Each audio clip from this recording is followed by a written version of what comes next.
इस फिल्म का नाम है डैम्पियर। सबसे पहले मैं इसका मतलब बता देती हूँ। अब जैसे वेम्पायर्स होते हैं इंसानों का खून पीने वाले, उनको मारने वालों को डैम्पियर कहते हैं। ये वेम्पायर्स के दुश्मन होते हैं, इसीलिए उनका शिकार करते हैं। फिल्म की शुरुआत होती है काफी वीरान जगह को दिखाने से, जिसमें एक औरत की तबीयत खराब हो रही थी क्योंकि उसका बच्चा पैदा होना था। वो यहाँ रो रो कर अपने हस्बैंड का नाम पुकार रही होती है, जिसके बाद में औरत का हस्बैंड दिखाया गया जो घोड़े पर सवार होकर तेजी से जंगल में भाग रहा था, क्योंकि वो इस तरफ अपने घर ही आ रहा था। वो लॉर्ड ऑफ द नाइट था, जिसे एक फाइटर वॉरियर योद्धा भी कहते हैं, जो लड़ने में काफी माहिर होते हैं। उनके पास ताकतें भी होती हैं। अब उसकी वाइफ के साथ 3 औरतें और भी थी, जो नहीं चाहती थी कि लॉर्ड ऑफ द नाइट यहाँ अपनी वाइफ के पास आए। उनमें से एक को जैसे एहसास हुआ कि वो घर के करीब है, फौरन बोल उठी कि वो आ रहा है। ये कहते ही वो जादू करने लगी। उसका जादू पूरा होते ही घर के चारों तरफ नीली रंग की रोशनी उठना शुरू हो जाती है और वहाँ एक कवर बन जाता है, जिससे वो अंदर नहीं आ पाएगा। लेकिन तभी बाहर लॉर्ड ऑफ द नाइट पहुँच गया, जिस बीच ही बच्चा पैदा हो जाता है। लेकिन बदकिस्मती से उसकी माँ की मौत हो जाती है। तब उनमें से एक औरत बच्चे को हाथ में उठा लेती है। इस वजह से लॉर्ड ऑफ द नाइट को गुस्सा आ गया। वो जोर से चिल्लाता है, अपनी ताकत को इस्तेमाल करने लगा। उसके अंदर से भी लाल रंग की खतरनाक रोशनी निकलने लगी, जिससे वो कवर टूट गया। लॉर्ड ऑफ द नाइट अपनी ताकत से औरतों पर हमला करने लगा, पर वो दोबारा से कवर बनाकर अपनी जान बचा लेती है। अब लॉर्ड ऑफ द नाइट तीनों से कहता है कि मेरा बच्चा मेरे हवाले कर दो। वो जवाब देती है कि अभी नहीं दे सकते, इसके जवान होने तक हम इसे अपने पास रखेंगे, जब तक कि अपने फैसले लेने के लायक नहीं हो जाता। अब ये बच्चा क्योंकि लॉर्ड ऑफ द नाइट का बेटा था, इसीलिए डैम्पियर पैदा होता है, यानी अपने बाप की ही तरह इसके पास भी जादुई ताकतें होंगी, इस वजह से ये बहुत ताकतवर होगा। इसके बाद सीन शिफ्ट होकर आता है कुछ सिपाहियों पर, जो एक शहर में इन्वेस्टिगेशन करने आए थे। पर शहर का तो बुरा हाल हुआ पड़ा था, जैसे ये जगह कोई कब्रिस्तान हो, क्योंकि हर जगह लाशें ही लाशें बिखरी पड़ी थी और तो और उनको बहुत बुरी तरह बेरहमी से मारा गया था। तो सारे सिपाही अपने काम पर लग जाते हैं, यानी इन्वेस्टिगेशन करने में। ये वहाँ से एक बिल्डिंग में आई, पर वहाँ भी लाशों के ढेर लगे हुए थे। तभी अचानक पीछे से एक बूढ़ा आदमी आकर खड़ा हो जाता है, जिस पर एकदम ये सारे गन पॉइंट कर देते हैं। लेकिन बूढ़ा आदमी तो बहुत ज्यादा डरा हुआ था। वो कहता है कि यहाँ पर एक शैतान आया था, यानी वैम्पायर, और उसने ही इन सबको बुरी तरह मार दिया। उसने इन सबको गाजर मूली समझकर काट डाला, इसलिए अब तुम्हें यहाँ डैम्पियर को बुलाना होगा, क्योंकि वही उन शैतानों वैम्पायर्स को खत्म कर सकता है। पर उनमें से एक सिपाही बूढ़े आदमी को शूट कर देता है, जिससे वो मारा गया। सिपाही कहता है कि इसका मुंह बंद करना जरूरी था, ये कुछ ज्यादा ही बोल रहा है। अब हम 2 दोस्तों को गाड़ी में कहीं पर जाता हुआ देखते हैं। एक दोस्त तो ड्राइवर था, जबकि दूसरा खुद को डैम्पियर कहा करता था, और यही कहानी का मेन कैरेक्टर है। वो बहुत शराब पिया करता था, एक शराबी था। ये दोनों अब एक गाँव में पहुँच गए, जहाँ ड्राइवर दोस्त सबको लेक्चर देने लगा। कहता है कि आप लोगों के एरिया में एक वैम्पायर मौजूद है, जो एक शैतान है और आप लोगों को उससे खतरा है। लेकिन आप घबराएं नहीं,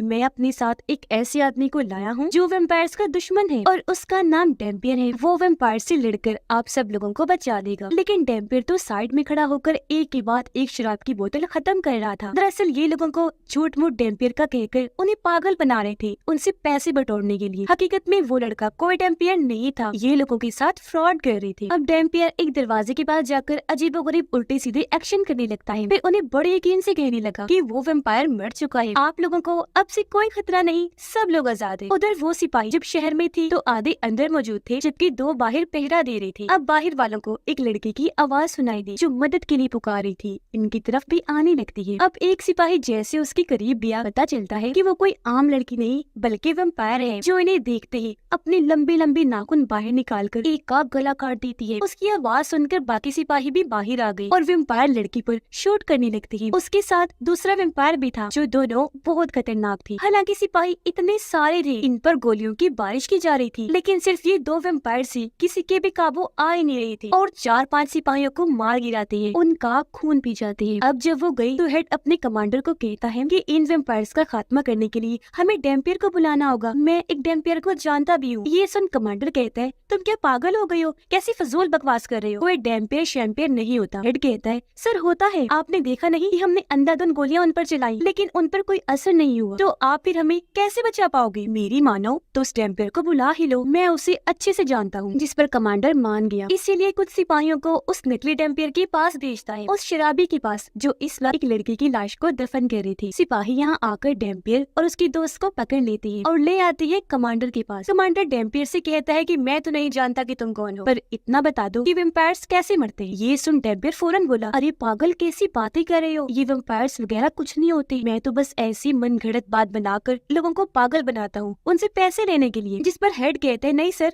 ये छुपा रहा है, ये डेम्पियर ही है, वेम्पायर्स का शिकार करने वाला। इसका सबूत ये है कि मैं इसे कब से जानता हूँ, पर इसकी उम्र नहीं बढ़ती, ये हमेशा से जवान है। जिस पर कमांडर कहता है ठीक है, ये चीज आज रात चेक कर लेती है। और अब वो डेम्पियर को ही कुर्सी पर बाहर बिठा देती है आज रात पहरा देने के लिए, इस सोच के साथ कि अगर वेम्पायर ने आकर इसे मार दिया तो ये आम इंसान होगा, लेकिन अगर इसने वेम्पायर को मार दिया तो फिर ये सच में ही होगा डेम्पियर। और फिर रात बाहर बैठकर भी डेम्पियर खूब शराब पीने में मस्त होता है। तभी अचानक उसे बिल्डिंग के अंदर से आवाज सुनाई दी गई। ये जब चेक करने अंदर गया तो वहाँ वही वेम्पायर लड़की थी जो उसे अपनी बातों में उलझाकर गले से लग जाती है। और अब अपने बड़े बड़े दांत निकालकर जैसे उसका खून पीने लगी तो उसे तकलीफ होने लगती है, इसीलिए वो डेम्पियर को दूर फेंक देती है क्योंकि सच में उसके अंदर डेम्पियर का ही खून था। वेम्पायर लड़की कहती है कि तुम्हारे अंदर से डेम्पियर के खून की खुशबू आ रही है, बताओ कौन हो तुम। अब तक डेम्पियर काफी डर गया था, वो जल्दी से वहाँ से भागने लगता है, लेकिन तभी कुछ वेम्पायर्स आकर उसका रास्ता रोक लेते हैं। वो उस पर हमला करने लगते हैं, लेकिन वो था डेम्पियर। उसका खून जैसे वेम्पायर्स को लगता है वो जलने लगे, जलकर राख बन जाती है और ऐसी सबकी मौत हो जाती है। अब हम वेम्पायर्स के राजा को देखते हैं जिसका नाम गोरका था। उसके पास भी ताकतें थी जिनकी मदद से उसने सभी वेम्पायर्स का दिमाग अपने कंट्रोल में किया हुआ था। वो सभी वेम्पायर से कहता है कि तुम उस डेम्पियर से लड़ ही नहीं पाए, इसलिए वापस आ जाओ। जबकि वेम्पायर लड़की को कहता है कि तुम वही रुको, मेरी नजर बनकर डेम्पियर पे नजर रखना और वहाँ पर ही रहना। गोरका ने क्योंकि इनका दिमाग कंट्रोल किया हुआ था, इसीलिए वो अपने ठिकाने पर रहकर ही इन लोगों के जरिए वहाँ सब कुछ देख सकता था। यही वजह है कि वेम्पायर्स लड़की को डेम्पियर के पास ही छोड़ देता है। अगली सुबह कमांडर अपने साथियों के साथ बाहर आया ये देखने की आखिर कल रात क्या हुआ होगा। उसे यहाँ वेम्पायर्स की जली हुई लाशें मिलती है, इसलिए वो सीधा डेम्पियर के पास गया। पूछता है कि आखिर तुमने इन सबको कैसे मारा। डेम्पियर जवाब देता है कि इन सब की एक वेम्पायर साथी अंदर भी मौजूद है जो मेरी दोस्त बन चुकी है। इसीलिए अब कमांडर अपनी टीम के साथ बिल्डिंग के अंदर जाने के लिए निकल पड़ता है। उसकी टीम काफी डरी हुई थी। कमांडर को कहती है कि हमें अंदर नहीं जाना चाहिए, चलो वापस चलती है। इन वेम्पायर्स शैतानों से कौन लड़े, पर कमांडर उनकी एक नहीं सुनता, बिल्डिंग के अंदर चला जाता है। पर यहाँ उसकी टीम गद्दारे पर उतर आती है। वेम्पायर लड़की को देखकर वो बहुत डर गई। अपने कमांडर को कहती है कि तुम्हें यहाँ आने का बहुत शौक था ना, इसीलिए अब तुम यही इस वेम्पायर के साथ रहोगे, तुम्हारे साथ डेम्पियर और उसका दोस्त भी होगा, हम यहाँ से जा रहे हैं। जो कहकर उन्होंने इन लोगों को यहाँ पर बंद कर दिया और यहाँ से जाने लगे। डेम्पियर अपने ड्राइवर साथी को कहता है कि देखो यहाँ पर बहुत खतरा है, इसलिए तुम भी उन सिपाहियों के साथ चले जाओ। पर उसके दोस्त ने साफ साफ मना कर दिया, ये कहकर कि मैं तुम्हारे साथ यही रहूंगा। लेकिन डेम्पियर ने जैसे तैसे उसे मनाकर सिपाहियों के साथ भेज ही दिया। जिसके बाद डेम्पियर उस लड़की से बात करने लगा जो अपना नाम अलेक्सा बताती है और कहती है कि मैं गोरका के लिए काम करती, वो मेरे दिमाग को भी कंट्रोल कर सकता है, पर मैं उससे बिल्कुल खुश नहीं, उसके साथ काम करना नहीं चाहती, बल्कि उसकी जान लेना चाहती हूँ क्योंकि वो मुझसे गलत काम करवाता है जो मैं नहीं करना चाहती। डेम्पियर उससे पूछता है कि तुम मेरे बारे में क्या जानती हो, जिस पर वो कहती है कि तुम लॉर्ड ऑफ द नाइट के बेटे हो। लॉर्ड ऑफ द नाइट जिससे भी शादी करता है उससे तुम जैसे लोग डेम्पियर पैदा होते हैं। जिससे यहाँ हम समझ गए कि शुरुआत में जो डेम्पियर बच्चा पैदा हुआ था वो और कोई नहीं बल्कि यही था। आगे वो कहती है कि तुम डेम्पियर भी लॉर्ड ऑफ द नाइट की तरह बहुत खतरनाक होते हो, जिन्हें मारना बहुत मुश्किल है और तुम्हारी जान लेने के लिए सारे वेम्पायर्स तुम्हारे पीछे पड़े होते हैं। गोरका भी बिल्कुल ऐसा ही है, यही चाहता है, वो भी तुम्हें मारने के लिए तुम्हारे पीछे पड़ा हुआ है। वो जान चुका है कि तुम यहाँ हो, तो अब तुम्हें मारने के लिए वो कुछ भी कर गुजरेगा। उधर कमांडर की टीम जंगल की रास्ते से आगे बढ़ रही थी। अचानक एक सिपाही को उल्टी लग जाती है। वो जब रुकी तो किसी के होने का एहसास हुआ और अब जैसे उन्होंने देखा वहाँ खड़ा था गोरका जो एकदम से उन पर हमला कर देता है। कुछ सिपाहियों को इशारे से ही वो जलाकर उड़ा देता है, जबकि कुछ को कैद करके अपने साथ ले गया था। उधर डेम्पियर की भी तबीयत खराब होने लगती है क्योंकि उसे एहसास हो गया था कि गोरका मेरे आसपास ही है। साथ ही उसे ये भी पता चल गया था कि गोरका मेरे दोस्त और बाकी सिपाहियों को कैद करके अपने साथ ले गया है। डेम्पियर उनसे कहता है कि मुझे कैसे भी करके अपने दोस्त को बचाना है। ये सुन अलेक्सा कहती है कि मैं जानती हूँ गोरका उन्हें कहाँ लेकर गया होगा, इसलिए अब ये लोग वहाँ जाने के लिए तैयारी करने लगते हैं। अलेक्सा अपने पूरे जिस्म और चेहरे को अच्छे से कवर कर लेती है क्योंकि वैम्पायर होने की वजह से अगर सूरज की रोशनी उस पर पड़ी वो जल जाए। जिसके बाद वो तीनों इन्हीं डेम्पियर, कमांडर और अलेक्सा गाड़ी में बैठकर अपना सफर शुरू कर देते हैं। सफर करते करते क्योंकि इन्हें काफी देर हो गई थी तो एक जगह रुककर ये लोग आराम करने लगते हैं। डेम्पियर और कमांडर जब अकेली थी तो कमांडर उसे कहता है कि ये लड़की वैम्पायर है, इसलिए मुझे तो इस पर यकीन ही नहीं। उनकी ये साथ ही अलेक्सा सुन लेती है। हालांकि वो काफी दूर थी, लेकिन ये उसकी ताकत थी। चाहे कोई कितना भी दूर से उसके बारे में बात करता, वो सुन सकती थी। इसीलिए वो कमांडर को कहती है कि अगर मैंने तुम्हें कोई नुकसान पहुंचाना होता या मारना होता तो मैं तुम्हें 10 बार मार चुकी होती, समझे? इसीलिए आराम से रहो। टेम्पियर साइड में जाकर अपने जख्मों को देखने लगता है, जो अपने आप ही भरने लगती है। ये देख उसके पास अलेक्सा बताती है कि ये देखकर तुम्हें अजीब लग रहा होगा, है ना? लेकिन अब से तुम्हारे साथ यही होने वाला है। हमेशा चोट लगने पर तुम्हारे जख्म ऐसे ही खुद ब खुद बढ़ जाया करेंगे। उधर गोरका ने कमांडर के सभी सिपाहियों को अपने पास कैद कर लिया था, जंजीरों से बांधकर। गोरका का साथी वहाँ कुछ सिपाहियों को पकड़ के लाता है, जिन्हें गोरका अपना खून निकाल कर पिला देता है, ये कहते हुए कि आज से तुम भी मेरे सर्वेंट बन चुके हो। यानी उसने इनको भी वेम्पायर बना दिया था। उधर वो तीनों जब आगे बढ़ रहे थे तो कमांडर कहता है कि जब हम उस शहर में दाखिल होंगे तो तब वेम्पायर्स और गोरका का खात्मा कैसे करेंगे, क्योंकि इन गोलियों से तो उनका कुछ नहीं होगा। जिस पर डेम्पियर कहता है कोई मसला नहीं, उनसे निपटने के लिए मेरे पास एक हल है। वो सारी गोलियों को टेबल पर रखता है, फिर चाकू से अपना हाथ काट कर खून निकालता है और उन गोलियों पर डालने लगा। कहता है कि अब ठीक है, मेरे खून की गोलियां खाते ही सभी वेम्पायर जलकर मारे जाएंगे। तभी अलेक्सा कहती है मुझे भी गन चाहिए, लेकिन कमांडर ये सुनकर उससे बदतमीजी करने लगता है, जिस पर अलेक्सा को गुस्सा आ गया। यहाँ वो उसे अपनी ताकत दिखाती है, गले से पकड़कर दीवार के साथ लगाकर ऊपर कर देती है। फिर कहने लगी कि मैंने तुम्हें पहले भी कहा, मैं अगर तुम्हें मारना चाहती तो 10 नहीं 70 बार मार चुकी होती, आई समझ? इसीलिए अब ज्यादा बनने की जरूरत नहीं है,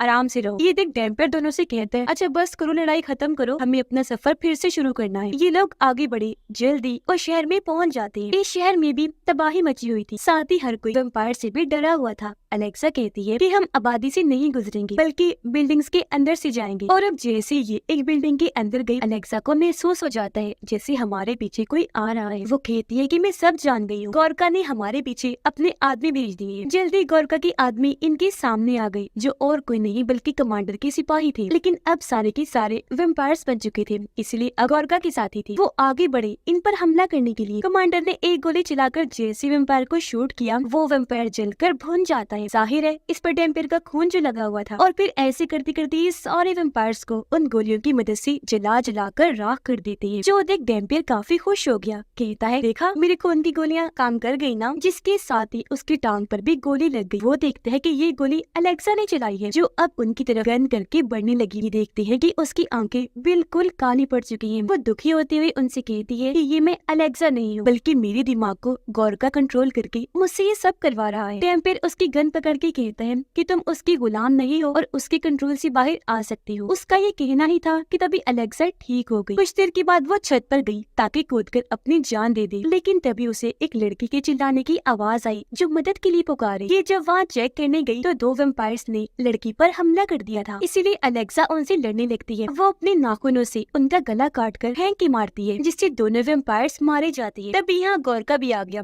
वो अलेक्सा को कहता है कि तुम मेरे साथ गद्दारी क्यों कर रही हो, जिस पर वो कहती है मैं तुम्हारे गुलाम बन के नहीं रह सकती, तुम्हारी कठपुतली तो बिल्कुल नहीं बन सकती जिससे तुम जो चाहे करवा सकती हो। जिस पर गोरका को गुस्सा आ गया, वो अलेक्सा को मारने लगा, उसके गले से उठाकर दूर फेंक के मारता है, फिर उसे भी कैद करके अपने साथ ले गया। डेम्पियर और कमांडर फिर से अपना सफर शुरू करते हैं। डेम्पियर की टांग पर जहाँ गोली लगी थी उसका जख्म बिल्कुल ठीक हो गया था और अब ये उस जगह पर पहुँच जाती है जहाँ पर गोरका था। दोनों अलग अलग होकर पूरी बिल्डिंग को चेक करने लगे, लेकिन यहाँ कमांडर को कुछ होने लगा। उसे अपनी फैमिली की यादें आने लगती है, क्योंकि ये सब गोरका की चाल थी। वो कमांडर के दिमाग को भी कंट्रोल करने लगा था। मौके का फायदा उठाकर वो कमांडर को भी कैद कर लेता है। जैसे कमांडर की आंखें खुली, वो खुद को जंजीर से लटका हुआ पाता है, जिसके सामने अलेक्सा भी लटकी हुई। तभी यहाँ कमांडर का साथी आ जाता है, जो अब वेम्पायर बन चुका था। वो अलेक्सा को तकलीफ देने लगा, आग के गोले से उसको जलाने लगता है। वो बेचारी तड़पने लगी। ये देख कमांडर को गुस्सा आ गया। वो अपने साथी को कहता है कि मैं तुम्हें छोड़ूंगा नहीं, छोड़ दो उसे, इधर मेरे साथ आकर निपटो। जिस पर वो वेम्पायर कमांडर के पास चला जाता है। ये जब बातें कर रही थी तो इस बीच अलेक्सा को मौका मिल गया था। वो अपनी जंजीर को खींचने लगती है ताकि ये टूट जाए, पर इस बीच वेम्पायर ने अपने बड़े बड़े नाखून कमांडर के अंदर घुसा दिए थे। इससे पहले वो फिर से वार करता, अलेक्सा जंजीर को खींचकर तोड़ने में कामयाब हो जाती है। वो फिर जंजीर से वेम्पायर के गले को जकड़ देती है। फिर वो दूसरी साइड पर जाकर जंजीर को वहाँ लपेट देती है। जैसे जोर लगाकर खींचती है, वेम्पायर वही मारा जाता है। पर यहाँ अब अलेक्सा की तबीयत भी खराब होने लगती है। उसकी हालत मरने वाली हो गई थी, इसलिए कमांडर उसे अपना खून निकाल कर पिलाता है, जिससे वो ठीक हो गई और ऐसे इन दोनों की दोस्ती हो जाती है। डेम्पियर बिल्डिंग की छानबीन करते हुए आखिरकार गोरका के पास पहुंच जाता है। उसे देखते ही गोरका कहता है, आओ आओ लड़की,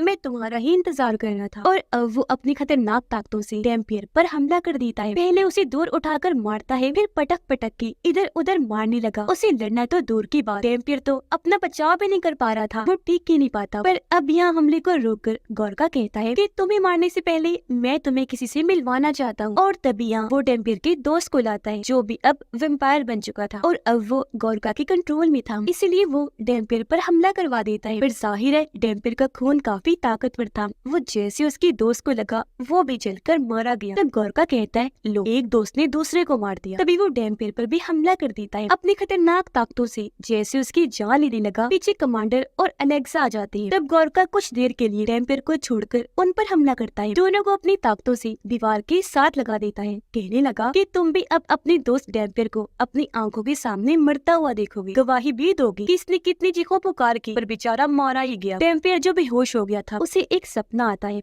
जिसमें वो उन्हीं 3 औरतों को देखता है जो उसके पैदा होते टाइम उसके मॉम के साथ थी। वो डेम्पियर को कहती है कि तुम अब जाकर अपने डैड से मिलो, यानी लॉर्ड ऑफ द नाइट से। और अब जैसे डेम्पियर आगे बढ़ा, सामने उसके डैड खड़े थे, जो उसकी हौसला अफजाई करने लगते हैं कि तुम्हें खुद पर भरोसा रखना चाहिए मेरे बेटे, तुम्हारे अंदर मेरा लॉर्ड ऑफ द नाइट का खून दौड़ रहा है, गोरका जैसी दुश्मन तुम्हारा कुछ बिगाड़ नहीं सकती, उठो मेरा बच्चा, हिम्मत कर। अपने डैड की ये सारी बातें सुनकर अचानक ही डेम्पियर का दिल जोर से धड़कने लगा, जिसके साथ ही उसके अंदर ताकतें भी आ जाती है। वो उठा और अब पूरे जुनून के साथ गोरका से भिड़ जाता है। वो उड़कर आया, जोर से गोरका को मुक्का मारता है। ऐसे कई सारे मुक्कों की बारिश वो गोरका पर कर देता है, जिससे अब यहाँ डेम्पियर उस पर भारी पड़ने लगा था, जबकि गोरका कमजोर होना शुरू हो गया था, क्योंकि डेम्पियर अब अपनी असली फॉर्म, असली जुनून में आ चुका होता है। उसे इतना ताकतवर पाकर गोरका भी अपने असली रूप में आ गया था, जो बहुत भयानक डरावना था। और अब दोनों ही एक दूसरे पर टूट पड़े। इनकी जबरदस्त लड़ाई छिड़ जाती है, उड़ उड़कर एक दूसरे पर हमले कर रहे थे। पर अपने खून वाले हाथों से जैसे डेम्पियर गोरका का गला पकड़ता है, वो भी जलना शुरू हो गया। डेम्पियर अपने दोनों हाथों का इस्तेमाल करने लगा, गोरका को जलाकर मार देता है